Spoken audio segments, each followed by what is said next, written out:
নমস্কার বন্ধুরা, happiness of লাইফে আপনাদের সকলকে স্বাগত জানাই।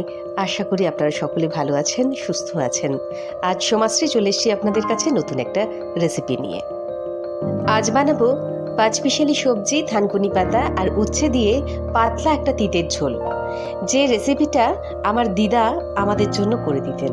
প্রথমে দেখুন, খুব সামান্য তেল নিয়েছি, তার মধ্যে দিয়েছি রাঁধুনি ফোড়ন, শুকনো লঙ্কা ফোড়ন এবং কয়েকটা বড়ি ফোড়ন। বড়িটা ভেজে তুলে রাখবো প্রথমে। এরপর উচ্ছেগুলো দিয়ে খুব ভালো করে ভেজে নেব।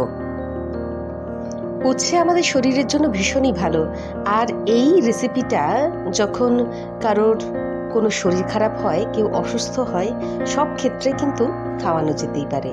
যেমন পেট খারাপ, জ্বর, জ্বালা ইত্যাদি হলে এই রেসিপিটা যদি কেউ বানিয়ে খাওয়ান, তাহলে খুব তাড়াতাড়ি সুস্থ হয়ে যায়। দেখুন, এর মধ্যে আমি সব সবজি, খুবই সহজ একটি রেসিপি, এবং আমরা যখন অসুস্থ হতাম ভেজে নেব, তখন আমাদের দিদা খুবই আদর যত্ন করে এই রান্নাটি আমাদের করে খাওয়াতেন। দিদা এখন আমাদের মাঝখানে নেই, কিন্তু তার রেখে যাওয়া এই রান্নাগুলি এখনো তাকে মনে করিয়ে দেয়।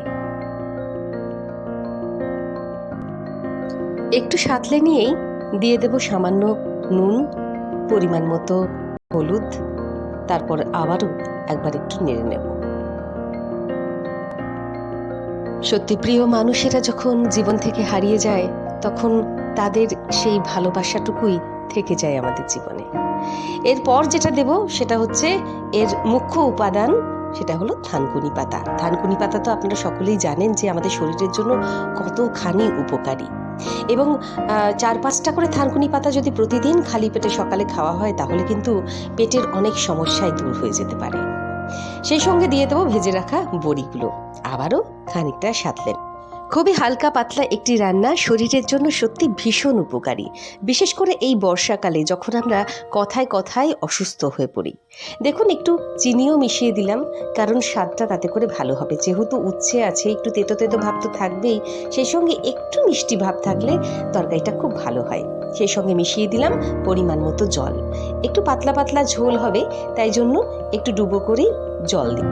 এরপর আর কি, ঢাকা দিয়ে খানিকক্ষণ সেদ্ধ হতে দিন। ব্যাস তৈরি অনন্য অসাধারণ স্বাদের হালকা পাতলা এই তিতের ঝোল। রোগীর মুখেও স্বাদ এসে যাবে। তবে এখানেই শেষ করছি।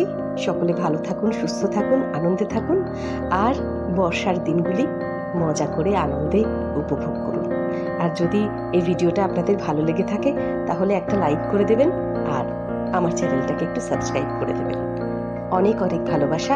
ভালো থাকুন, সুস্থ থাকুন।